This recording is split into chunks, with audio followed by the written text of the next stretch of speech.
one and only exercise for traps for the big man. Marcus, tell us why you choose the Hammer Strength Shrug and you only do the one exercise for traps. What is that? Seriously, my traps goes very blooded very fast. Yep. So I actually need just one exercise to get it big and to get it high. I never train more. If I do it, I just make it once for my preparation for a show. Yep. My traps goes too heavy, too intense, okay. goes too big, and then I want to have this feeling like a camel. You know what I mean? With two humps. Yeah, with two hands. I mean, I have extra space for water and so, but anyway, now I want to have just this one exercise, and that's good for me. Okay, and it's pretty rare, Marcus, because you've got very long clavicles that's your width. It's very rare for a guy with long clavicles to have big traps, so it's, that's the thing, yeah, and I think it's big enough. Just when I pump it a little bit, it goes up very fast, and then I follow blood. Okay, show us your exercise technique on the shrug, my friend. So he's using the Hammer Strength machine here. Bring it up. Then, important thing is, I see so many guys training traps like this. Yep. You know, that's totally wrong. Yep. Bring your arms straight. Straight. Just bring your traps up. Aha. Hold it for a second. Yes. Bring it down. Hold it for a second.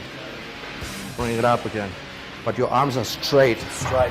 Not like doing this one, okay? Yep. And when you're at the bottom of the movement, you're still keeping tension on the trap. That's it. That's it. Just feel it on the bottom. You see a lot of guys will relax at the bottom of the movement. And you're not relaxing.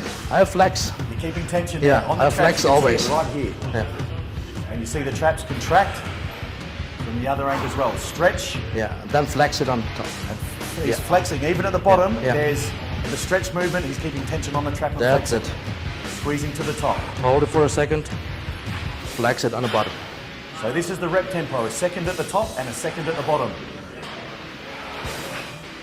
Give us 6 reps, Marcus. I can see the traps starting to swell up already. So it's even 2 seconds at the top, 2 seconds at the bottom. Look at the constant tension, look at the focus, look at the intensity in the traps. This is how such a big man with long clavicles builds big traps. This is unusual technique.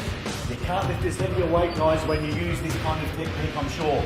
But you get the results, Marcus, right? 100%. 100%. How many sets, how many reps, my friend? It's around 5 to 6 sets. With this exercise, with that movement, not too heavy weight. Yep.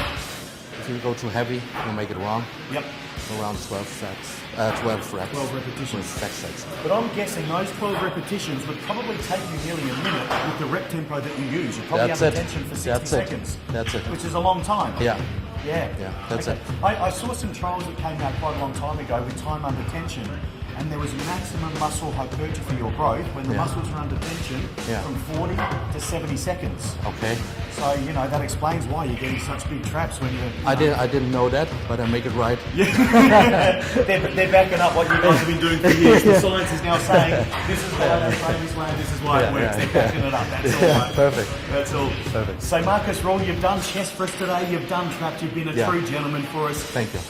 We had a brief conversation before and we talked about what works for you may not work for somebody else. What works for Ronnie Coleman's different from you and different from other people. This is an interesting way that you train. 12 sets on the first exercise. 6 sets on a heavy one on the second exercise for chest, finishing with crossovers. It's a slightly different way of training. Works incredibly well for you. Tell us about why it works for you and what role genetics has. I make it all in my DVDs, which I have it already done. Good. I always tell. How many DVDs you got? What are they I got 4 or 5. Okay. So I always recommend to people, that's a Marcus Ruhl workout. It's not a recommendation for everyone. Sure. So that's how it goes for me. That's I found out from my genetics, from my body, which is the best kind of training style, which I improve every time. So seriously, it tracks for me, it works for me. You can try it out, figure it out if it's good for you, if I got feeling and you train that style. If not, you have to change a little bit. Try something else. Find out. It's all science. Bodybuilding is science all the time. Yes, and working out what works best for you as an individual. Perfect. Yeah. Marcus, you've been a gentleman. Thank you so much for your time. Thank you. Have a great expo in Australia. Good luck with Ultimate Nutrition and the rest of your bodybuilding career. Appreciate to bring you over to Australia and to be a part of you guys. Thank you, mate. And good luck with Fit and Fun. Thank you. See you, folks.